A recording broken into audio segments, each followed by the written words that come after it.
Es la parte que vemos y sentimos. Es que cuando tú te imaginas a esa persona a la que amas y ves su rostro, estás viendo su epidermis, ¿vale? Es lo que estás viendo.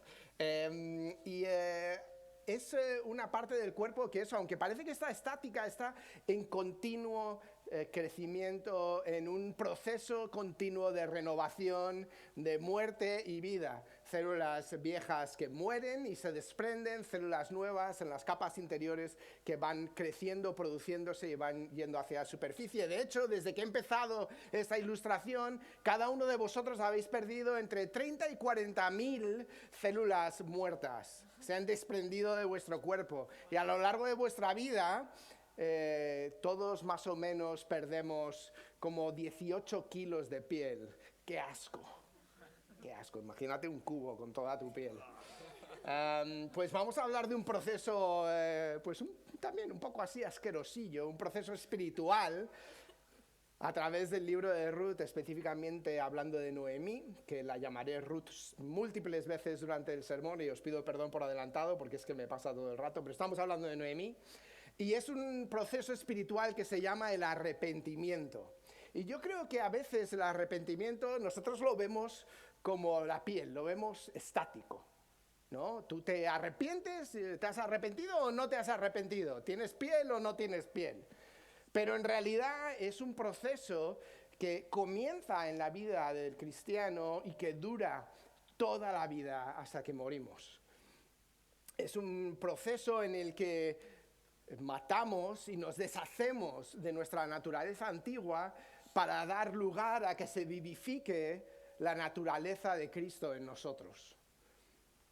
Entonces, cuando miramos estos versículos que vamos a mirar hoy, vamos a estar mirándolo desde la perspectiva de eso, del proceso del arrepentimiento. Si os acordáis, hace unas semanas empezamos esta serie en Ruth y hicimos el capítulo 1 del 1 al 18. Hoy solo vamos a hacer 4 versículos para terminar el capítulo, pero vamos a estar mirando a todo el capítulo 1.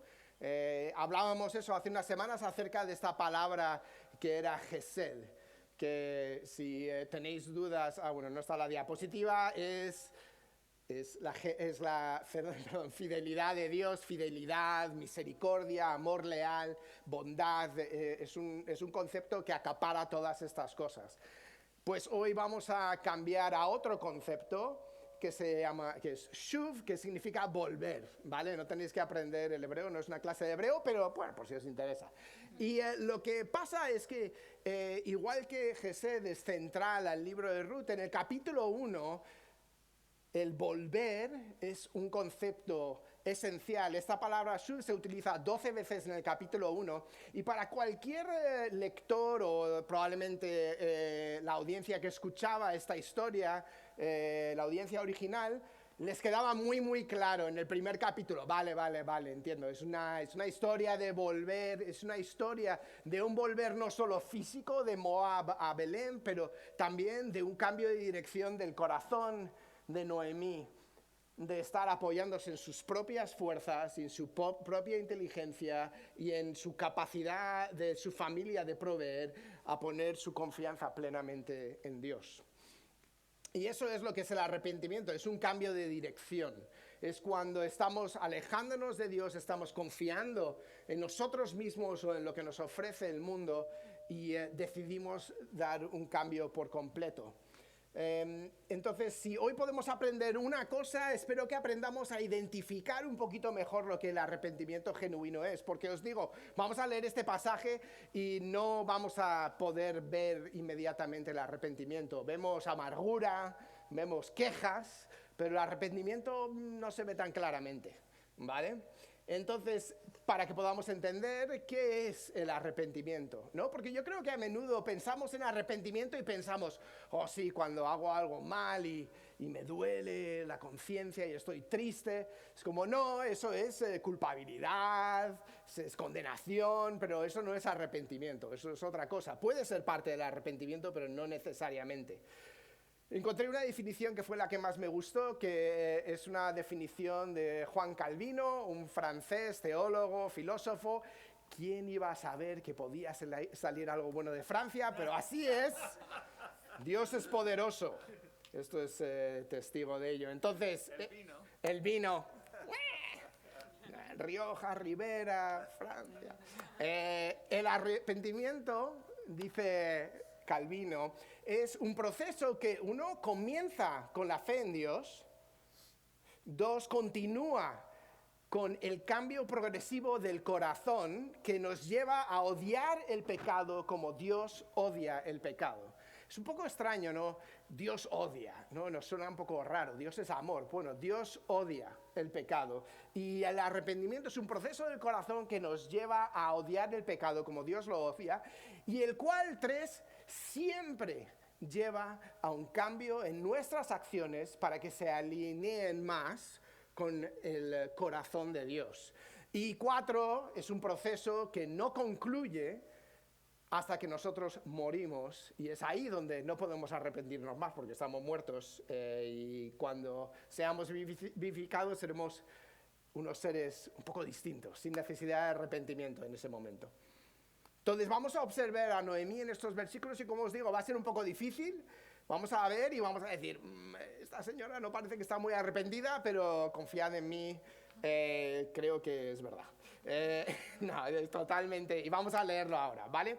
Versículo 19 al 22 de Ruth 1. Dice, entonces las dos mujeres siguieron caminando hasta llegar a Belén. Si os acordáis, terminamos en el clímax. Ruth le decía, tu pueblo será mi pueblo y tu Dios será mi Dios. Como se convierte y se pone al abrigo del Dios de Israel. Pues siguieron en el camino y llegaron a Belén, y apenas llegaron hubo una gran conmoción en todo el pueblo a causa de ellas. ¿No es esta Noemí?, se preguntaban las mujeres del pueblo. Ya no me llames Noemí. Noemí significa dulce o placentera. Repuso ella, llamadme Mara, porque el Todopoderoso ha colmado mi vida de amargura. Amargura, Mara, ¿vale? Dulzura y amargura.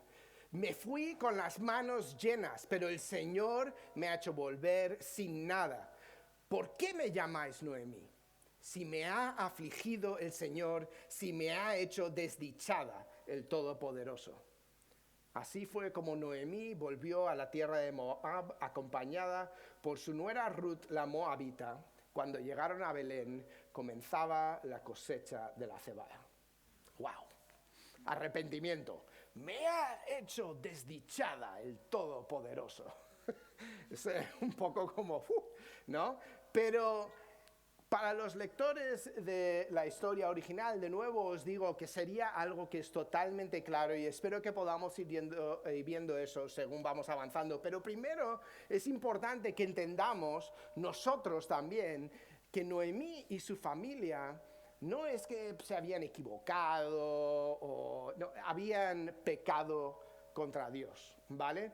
Esto queda muy muy claro en el pasaje, y la primera nota que nos indica eso está en el primer versículo, cuando nos dice que en Israel había una época de hambre, ¿vale?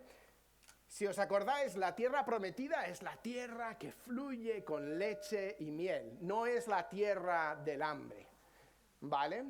Pero antes de entrar en la tierra prometida, Moisés les había advertido. Y en Deuteronomio 11 dice, si obedecéis fielmente los mandamientos que os doy hoy, o sea, obediencia, y si amáis al Señor vuestro Dios, y le servís con todo el corazón y con todo el alma, entonces Él enviará la lluvia oportuna sobre vuestra tierra en otoño y en primavera, para que obtengáis el trigo, el vino y el aceite. También hará que crezca hierba en los campos para vuestro ganado, y comeréis y quedaréis satisfechos. No pasaréis hambre, quedaréis satisfechos. Cuidado, no os dejéis seducir, no os descarriéis ni adoréis a otros dioses, ni os inclinéis ante ellos, porque entonces se encenderá la ira del Señor contra vosotros y cerrará los cielos para que no llueva. El suelo no dará su fruto, y pronto vosotros desapareceréis de la buena tierra que os da el Señor. Entonces, de nuevo, para el lector original, muy muy claro que cuando el pueblo de Dios experimenta que la tierra prometida que fluye leche y miel no fluye, la opción no es marcharse. La opción es volver el corazón hacia Dios. Pero esa familia lo que hizo es que se hicieron en realidad cómplices y partícipes del pecado de Israel al decidir sacarse las castañas del fuego ellos mismos. Dicen, bueno, no hay comida aquí, entonces lo que yo voy a hacer es que tengo un plan, vamos a coger, nos vamos a ir, y no es que no podamos hacer planes, ¿no? Pero lo que Dios nos está invitando es a una relación de confianza en Él y en su provisión. O como Jesús lo dijo, buscad primeramente el reino de los cielos y su justicia, y lo demás, y todo lo demás, os será por añadido. Eso significa que, no significa que ignoremos nuestras necesidades, pero lo que significa es que no tenemos que preocuparnos de que vamos a pasar hambre. Tenemos que preocuparnos de si estamos en línea con Dios. O como Moisés dijo, si le estamos obedeciendo, amando y sirviendo. Y de igual manera nosotros pecamos cuando llegan las dificultades financieras o emocionales o de salud mental o lo que sea, y decidamos tomar armas y solucionar los problemas nosotros mismos, en vez de buscar a Dios y ver qué debemos hacer. Y no estoy diciendo que irse a otro país es pecado, ¿no? Está claro que hay maneras de hacerlo. Hay gente en la Biblia, si vemos a Abraham, Dios le dijo, coge y vete. Y él cogió y se fue. Él siguió lo que Dios le dijo. O por ejemplo, Kevin Ness y la familia Bartlett, ¿no? No pecaron al venir a España, sino que estaban viniendo, bueno, a lo mejor un poquito, sino que estaban viniendo por fe, siguiendo la dirección de Dios. No estaban huyendo de su necesidad, buscando su propia provisión, sino que estaban, al contrario, huyendo de su provisión y buscando la voluntad de Dios. La verdad es que, bueno, Tania y yo, por ejemplo, recientemente pasamos por, muchos sabéis que pues he tenido algunas cosas, cerré la empresa el año pasado y en llamados yo tenía 0 ingresos, nada, 0 patatero. Teníamos ahorros, unos pocos que nos podían llevar hasta como febrero, pero no teníamos más. Y estando ahí le estábamos pidiendo al Señor que nos dijera qué es lo que tenemos que ofrendar, pensando, bueno, o sea, teníamos en mente lo que queríamos ofrendar, pero bueno, Señor, ¿qué quieres tú?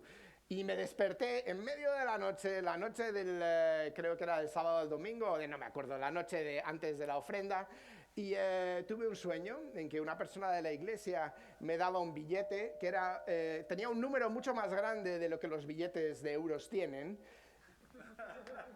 y me lo daba, y yo lo cogía, lo miraba, y me desperté. Y yo, no.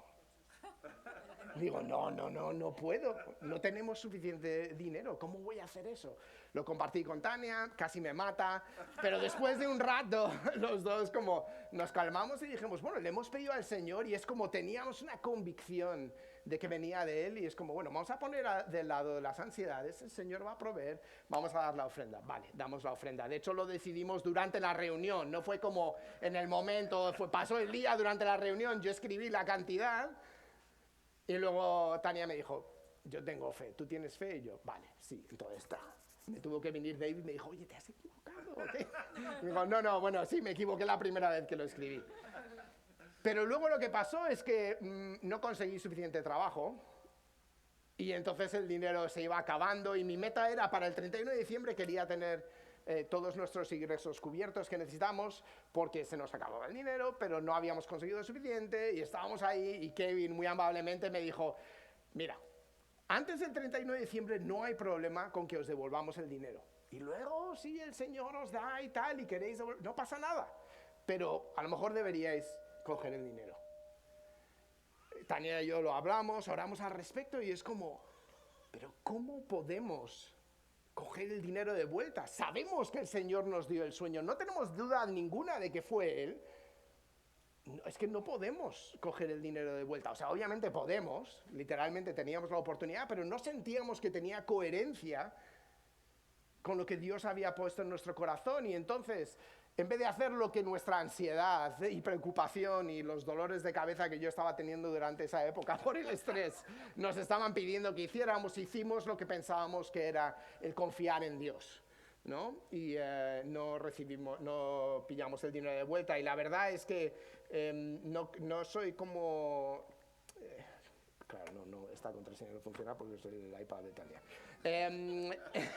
No estoy diciendo, voy a compartir lo que el Señor hizo a partir de ahí, que es, poco después de esa decisión, el 8 o el 7 de enero volví al trabajo y el primer correo que recibí era de un cliente aceptando una propuesta que le había hecho que nos cubría los ingresos que necesitábamos para el mes. Y luego, acto seguido, unas semanas después, el día 30, lanzamos un juego que yo recibo una porción de las ventas del juego y el juego ha vendido muchísimo. Muchísimo. Y el Señor, yo siento que nos ha bendecido, no porque somos la leche, porque en realidad las dudas estaban ahí y no fue nada fácil. Ha sido un proceso de muchos años del Señor trabajando en nosotros, en nuestra confianza en Él. Pero el Señor nos ha recompensado, siento yo, que ha sido así. Pero bueno, lo que estoy diciendo es que el pecado había sido no la acción, ¿no?, de irse a otro país, sino el hecho de que no habían confiado en Dios. Ellos sabían lo que decía, lo que había dicho Moisés. Se lo enseñaban. Es como ellos como mantenían su cultura, ¿no? Y aún así decidieron ignorarlo y simplemente irse. Pero luego vemos que Noemí vuelve al Señor y podemos pensar que no está volviendo, porque al final se está quejando, el Altísimo me ha afligido, ¿no? Pero cuando Noemí sufre la tragedia de perder todo en lo que su confianza estaba, pierde su marido, luego pierde sus hijos, no tiene ninguna manera de proveer para sí misma, ella decide volver a Belén. Podemos pensar que solo lo hizo porque sabía que en Belén había ahora comida, y es verdad, nos dice en Ruth 1, nos dice que el Señor se enteró de que el Señor había acudido a la ayuda de Israel proveyéndoles comida. Lo sabemos, pero el hecho de que se dice esta idea de volver una y otra vez, es la manera estilística, por así decirlo, del autor de decirnos lo que está pasando dentro del personaje, de la persona, sin tener que decir explícitamente lo que está pasando.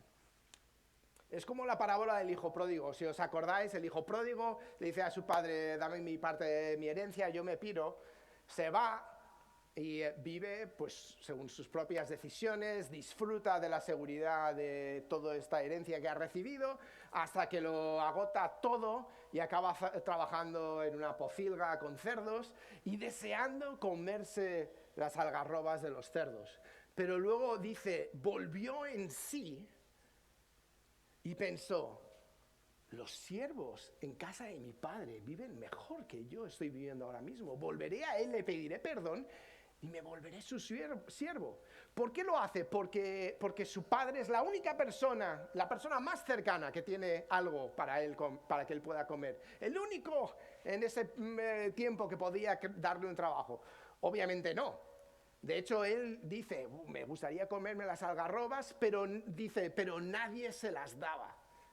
O sea, él quería las algarrobas, él intentó poner su confianza en otro para probablemente no tener que sufrir la humillación de volver con el rabo entre las piernas, pero al final se dio cuenta de que no podía confiar en quien tenía simplemente abundancia, sino tenía que confiar en el carácter de la persona que tenía abundancia. Y él conocía el carácter de su padre y él sabía que su padre era bueno. Y es lo mismo que vemos en Noemí. Ella conoce el carácter de su Dios y sabe lo que debería haber hecho antes, que es arrepentirse y volver a Dios. Y empieza en este proceso. Me encanta cómo lo explica. Hay un monje que se llama Bernardo de Claraval, que explica lo que él llama los 4 grados del amor, y que yo creo que explica muy bien esta idea de que Sabemos que las motivaciones de Noemí no eran 100% puras, pero eso no quita que ella tenía fe, ¿vale? Entonces dice que el primer grado del amor es que nos amamos a nosotros mismos por nosotros mismos. Eso es como nuestro estado natural. Nos interesamos en nosotros mismos y nos amamos a nosotros mismos y todo es acerca de nosotros mismos. Entonces, eso es lo que Noemí y su familia hace. Se aman a sí mismos, se ven su necesidad y ellos toman las decisiones que a ellos les parecen mejor, no les preocupa nada más, se van. El segundo grado del amor es que amamos a Dios por nosotros mismos. Creo que es fácil de entender el cambio. Nuestro amor cambia porque vemos que Dios es bueno y es salvador y provee. Y le amamos por eso. Y nos acercamos a Él con fe porque entendemos su carácter un poquito y sabemos que Él va a proveer para nosotros. Eso es lo que ha pasado con Noemí. Ella está yendo por la provisión, pero porque sabe que Dios es bueno, ella confía en Él. El tercer grado es que amamos a Dios por Dios mismo. Igual, fácil de entender. Ya no es por lo que Dios nos da, es por lo que Dios es, por quién Él es, su increíble bondad. ¡Wow! Su creatividad. Su carácter tan único, especial, las cosas que ha hecho por nosotros nos encantan, pero simplemente quién es Él nos entusiasma. Queremos pasar tiempo en la Biblia, queremos pasar tiempo en oración, queremos acercarnos más a Él y conocerle, porque estamos alucinados con su persona. Y el último grado, según el monje Bernardo, es que nos amamos a nosotros mismos por Dios. Lo cual significa que en vez de tener como todas estas dudas acerca de quiénes somos, de pensar como es que no soy digno de esto sino que si Dios dice que yo soy amado, soy amado. Si Dios dice que soy su hijo y que Él tiene placer en mí, eso es quien soy yo. Y conseguimos vernos a nosotros mismos a través de las lentes de Dios y confiar que eso es realmente quienes somos. No somos lo que nuestra conciencia nos pueda decir o lo que los demás nos puedan decir o lo que el mundo nos pueda decir. Somos quien Él dice que somos.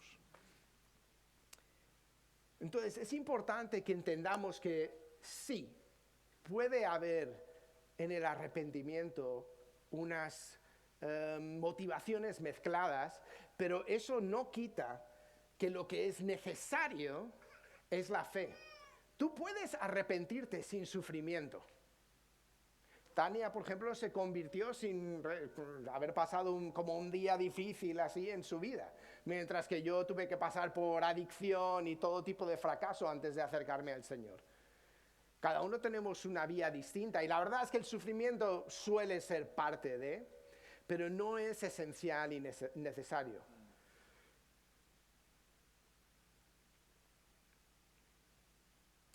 También lo que tenemos que ver es que si estamos intentando determinar, como en el caso de Noemí, si de verdad se ha arrepentido o si estamos nosotros mismos arrepentidos, no tenemos que buscar por la señal del reconocimiento del dolor. Tenemos una persona que vino a la iglesia en Las Rozas hace unos meses, destrozada, había tenido una experiencia horrible y venía, ¿no? Como necesitaba de Dios. En cuanto Dios le arregló la vida, desapareció. Porque el problema no era el pecado, el problema era la incomodidad, el dolor y la destrucción que crea el pecado. Esta persona no tenía fe, lo que tenía era necesidad y sufrimiento, como tenemos todos. A lo mejor tenía un poco de fe. Pero cuando nosotros ponemos nuestra fe en Dios, lo que eso lleva es un cambio del corazón que nos lleva a cambiar la manera en la que estamos actuando. Tú te puedes sentir fatal acerca de algún hábito vicioso que tengas o de cómo no consigues tratar bien a tus padres o cómo lo que sea que tú sabes que es pecado y te hace sufrir y lo pasas mal y deseas que no sea así. Pero la realidad es que, seamos honestos, no te has arrepentido hasta que tus acciones empiezan a cambiar. Tienes que estar dispuesto a aceptar, no, esto es destructivo, esto es malo, Dios me llama a odiarlo y voy a abrir mano de ello. O a lo mejor tienes un amigo que es un poco como Noemí, que se está girando hacia Dios, pero dice cosas como, me ha afligido el Señor. No, estas cosas. Y dices, no es así. Bueno, pero si ya están encaminados a la dirección correcta, solo es cuestión de esperar. Llegarán eventualmente porque están caminando en la dirección correcta. Tenemos que aprender a reconocer eso. Otro aspecto esencial del arrepentimiento que vemos en Noemí es que no solo se entristece, sino que entiende el poder destructivo del pecado y entiende que ella es la culpable. Es verdad que en esta traducción no nos ayuda mucho. El versículo 21 dice, me ha afligido el Señor. Pero en la versión original, y si miramos por ejemplo la Reina Valera, nos refleja un poco más de lo que realmente dice el original. La expresión es, Jehová ha dado testimonio contra mí. Ella está diciendo que sus circunstancias, el hecho de que ella ha vuelto sin nada, sin ninguna manera de cuidarse, de proveer para sí misma y para su nuera, es la manera que Dios ha dicho, ¿la veis? Eso no lo deberíais hacer. La ha usado como un testigo, como un ejemplo de cómo no vivir. Ella no está culpando a Dios de una injusticia. Lo que ella está diciendo es que lo que ha recibido es merecido. Desde luego Dios no la ha protegido de esas consecuencias, pero que la culpa está con ella y con su marido, con su familia. Entonces es importante matizar eso. Yo creo que la expresión que podría ser más correcta, o como una expresión que me gusta, que es similar en el Antiguo Testamento, es que dice a menudo que Dios entrega a las personas a su pecado, ¿vale? O lo opuesto, que es lo que dice Isaías en 53, en como del siervo sufriente, dice que Jesús tomó sobre sí nuestro pecado, ¿no? Él cargó nuestro pecado, pero cuando nosotros somos obstinados y nos rehusamos a escuchar al Señor y seguimos yendo en la dirección contraria, llega un momento que el Señor dice, vale, eso es lo que tú quieres, yo te voy a dejar, lo vas a aprender de la manera difícil. Si es que es posible que aprendas. Y entonces Él permite que nosotros hagamos las cosas como queremos y que suframos las consecuencias de ellos con la esperanza de que al llegar al fondo nos demos cuenta de que esa no era la dirección correcta y volvamos a Él. Dios odia el pecado porque sabe cuánto daño nos hace. Y yo creo que nosotros, la verdad es que no nos damos cuenta. A menudo pensamos, me imagino que para muchos padres, a lo mejor hoy en día, es como, por ejemplo, para nuestros hijos, la sexualidad. Mis hijos son un poco más jóvenes, no me tengo que preocupar, pero a lo mejor piensan, es como, bueno, todos sus amigos tienen como más libertad sexual y claro, al final, pues tampoco es como, ¿por qué no pueden acostarse con nadie hasta el matrimonio? ¿Por qué Dios quiere eso? Tampoco es tan malo, ¿no? ¿O por qué no puedo esto? ¿Por qué no puedo lo otro? ¿No? Pero si empezamos a quitar las capas y empezamos a mirar por debajo, podemos ver con facilidad el poder destructivo del pecado. Un ejemplo, intenté elegir el ejemplo más inocente posible, es que caigo yo en él a menudo, que es cuando mejoramos una anécdota para que quedemos un poquito mejor, ¿no? Le damos así un poquito solo, para que quedemos un poquito mejor, ¿no? ¿Qué daño eso hace, no? Me hace sentirme bien, los demás piensan, wow, Eduardo es tan guay, ¿no? Está bien, es como, ¿quién sufre ahí, no? Pues la realidad es que si lo miramos, sufro yo, sufren los que me rodean y sufren hasta los que no me conocen, y quiero intentar desmigar eso un poquito. Piensa, por ejemplo, si yo empiezo a poner mi confianza en lo que los demás piensan de mí, y entonces empiezo a usar estas mentirijillas, por así decirlo, no que haya mentiras más grandes y más pequeñas, pero como dice la expresión, las mentirijillas, para poder mejorar mi imagen frente a los demás, pues al final lo que va a pasar es que yo voy a depender más de lo que piensan los demás de mí, de lo que cualquier otra persona piensa de mí, de lo que Dios piensa de mí, de lo que yo mismo pienso de mí, porque al final me estoy alimentando de eso, estoy consiguiendo mi seguridad de eso. ¿Y qué pasa si, no digamos que si alguien se entera que estás mintiendo, obviamente, pero quitemos eso de la ecuación, nadie se entera. ¿Qué pasa si de repente hay una persona que te tiene un poco de tirria y le cuentas una historia y es como, vale, te tambaleas? Y entonces, ¿qué vas a hacer? Si una mentirijilla no ha funcionado, ¿qué vas a estar dispuesto a hacer a partir de ahí?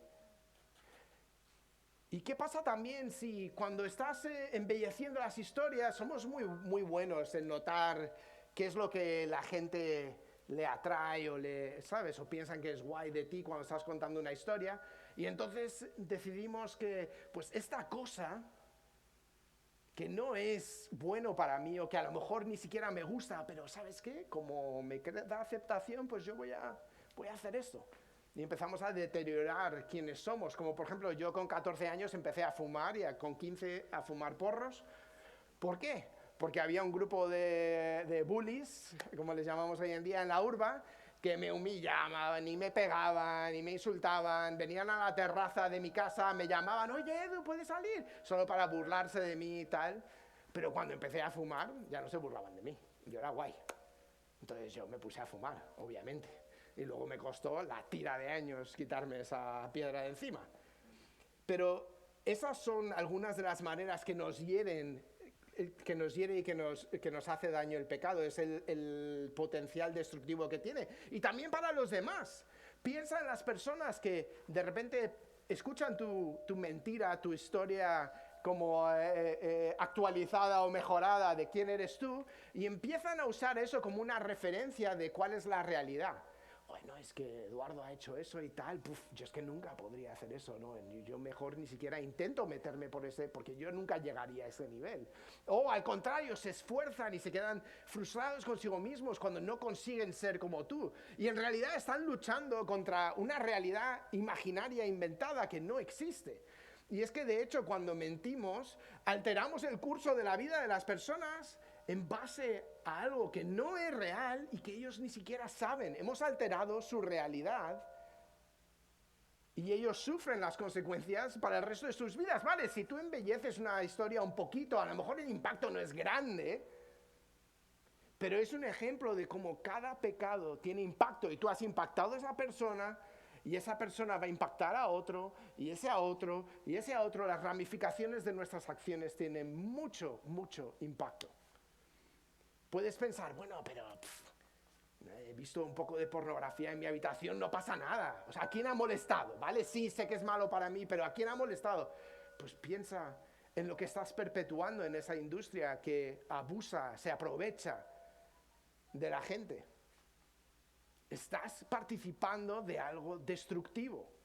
Estás causando daño en vidas de los demás, sin comentar cómo influye tu manera de ver a las mujeres o los hombres, tu manera de interactuar con ellos y cómo eso les afecta a ellos y su autoidentidad y todo este tipo de cosas. No podemos minimizar el poder destructivo del pecado. Entonces, si lo primero que es importante es tener fe, lo segundo es permitir que ese cambio que ocurre en nuestro corazón nos lleve también a cambiar de acciones. Noemí no solo tuvo fe, sino que decidió volver. Ella podría probablemente haberse ido con la familia de Ruth o de Orpa, o Orfa, como se diga en español. Podría, ¿por qué no? Pero lo que decidió hacer es volver al Dios de Israel para que Él fuese el que proveyera para ella. Entonces, hay tres cositas, ¿no?, que hemos hablado así en este rato, acerca del arrepentimiento genuino. El primero es que el arrepentimiento genuino empieza con fe.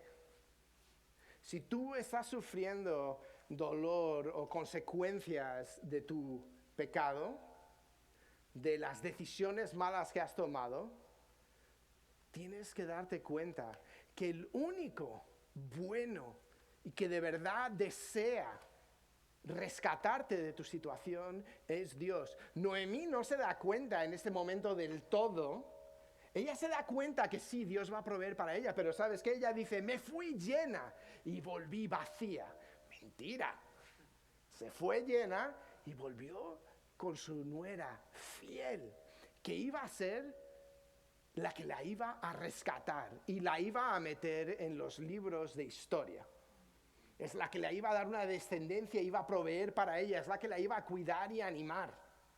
Es la que le iba a devolver la familia que había perdido, aunque nunca podría recuperar a Elimelech y a sus hijos. Además, cuando llega, el capítulo 1 termina diciendo, y cuando llegaron a Belén, comenzaba la cosecha de la cebada. Dios está cuidando. Ellas están llegando sin nada, pero en el tiempo de la cosecha en Israel se le permitía a las viudas, a los pobres, a los desamparados, seguir a los cosechadores y cualquier cosa que cayera en el suelo era para ellos. Es como mi perro Giro. Si algo cae al suelo, es suyo. No lo puedes tocar. Pues en Israel era igual. Cualquier cosa que caía al suelo iba a ser para ellas. Ellas iban a poder aprovecharlo. Dios estaba cuidando de ellas. El tiempo era el correcto. Él estaba cuidando todo. Entonces, tenemos que empezar con fe y a veces podemos no darnos cuenta y no ver la firma de Dios en nuestras circunstancias presentes. Si tú estás sufriendo, si tú lo estás pasando mal, tienes un marido que no es creyente, tienes una enfermedad, tienes una disputa con alguien que no has conseguido resolver, tienes que ver la firma de Dios en medio de tus circunstancias, porque Él está contigo y Él te está cuidando. Este es el mismo Dios que vino y se hizo hombre para sufrir y morir por ti, no para que no tengas que sufrir el pecado hoy y que puedas encontrar libertad hoy, que la puedes encontrar, sino para quitarte de toda condena, toda condenación, toda consecuencia del pecado para el resto de la eternidad. Este es el carácter del Dios al que nos estamos acercando. Segundo, el arrepentimiento genuino nos lleva a odiar el pecado. No solo te quedes en estar disgustado o disgustada con el dolor que causa el pecado. Es muy fácil quedarse ahí. Es muy fácil quedarte con, odio, ¿cómo me hace sentirme esto? Odio que he hecho daño a esta persona otra vez. Pero sigues ahí. Tenemos que pedir, porque ese trabajo del Espíritu Santo solo Él lo puede hacer. Nosotros ponemos nuestra fe, podemos poner nuestra voluntad, pero tenemos que pedirle a Él que Él nos ayude a odiar el pecado y a amar el bien. Porque eso no está en nosotros si Él no lo hace. Tenemos que pedirle su ayuda para que Él quite la piel muerta, para que la piel nueva pueda seguir creciendo. Y por último, el arrepentimiento genuino siempre lleva a un cambio en nuestras acciones. Estamos yendo en una dirección y vamos en otra. Igual te digo, no te quedes conforme con sentimientos. Si quieres de verdad cambiar, si quieres de verdad encontrar la manera de superar algo, tienes que tomar una acción. Yo me acuerdo, intenté dejar de fumar durante años, hasta los 28. Ya 10 años después de haberme convertido. El Señor me libró milagrosamente de otras cosas, pero el tabaco me tocó trabajarlo mucho tiempo. Y uno de esos días que yo estaba como, Dios, me siento patético. No consigo. Y es como, lo dejo un par de meses, un par de semanas, alguien me ofrece un cigarrillo, me fumo uno y ya estoy fumando un paquete al día otra vez. Es como, ¡buah! Y sentí que el Señor me decía, ¿de verdad quieres dejar de fumar? Y yo, sí, Señor. Dice, ¿estás dispuesto a que ya has fumado tu último cigarrillo? No tienes opción de uno más. ¿Estás dispuesto? Es como, bueno, o sea, no puedo uno y luego ya... No. ya has fumado el último, nunca más vuelves a fumar. Acepté el reto, no he vuelto a fumar, gracias a Dios, pero no fue... Yo estaba enfadado con cómo me hacía sentirme patético y me hacía verme patético con los demás, el dejar y volver, el dejar y volver. Pero yo no estaba preocupado con el poder destructor del pecado en mi vida. El hecho de que me tenía totalmente esclavo, eso no me preocupaba tanto. Entonces, os animo que si Dios os está hablando acerca de algo hoy, que le pidáis y que le preguntáis, ¿qué acción puedo tomar? Porque es como cuando el pueblo de Israel, entrando a la tierra prometida, llega al Jordán, Dios le dice a Josué, coged el arca, meteros en el río. Cuando estén en el medio del río, yo abriré las aguas. A veces nos toca confiar en lo que Dios nos ha dicho y tomar el paso, aunque parezca una tontería.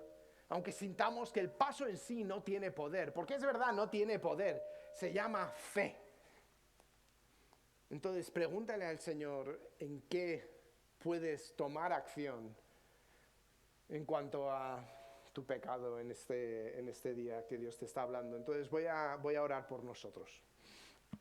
Señor y Padre Celestial, te doy gracias por tu increíble amor hacia nosotros, que tú has hecho todo lo necesario y mucho más por nosotros para que podamos ser libres del pecado, para que podamos ser libres de la condena y de la destrucción del pecado, Señor. Tu palabra dice que el pecado, que la paga del pecado es muerte, que cuando el pecado es concebido da luz a la muerte, Señor, y te pedimos que nos ayudes a entender la magnitud destructora del pecado, Señor, que podamos entender y ver las marcas de destrucción en nosotros y en las personas que nos rodean, con las cosas que no hemos estado dispuestos a soltar a ti, Señor. Te pido que esto sea una obra tuya, Señor, y de tu Espíritu. Y que tú nos des la capacidad, por tu inmenso poder, de poder cambiar. En el nombre de Jesús, actúa en nosotros hoy, te pido, Señor, y que podamos experimentar la transformación que solo tú puedes hacer en nosotros. Y que podamos, como Noemí, con el paso del tiempo, encontrar el gran gozo de que tú estás dispuesto a restaurar y volver a construir en nosotros lo que nosotros hemos destruido. Te lo pido en el nombre poderoso de nuestro Señor Jesucristo. Amén. Amén. Si el equipo de alabanza puede venir.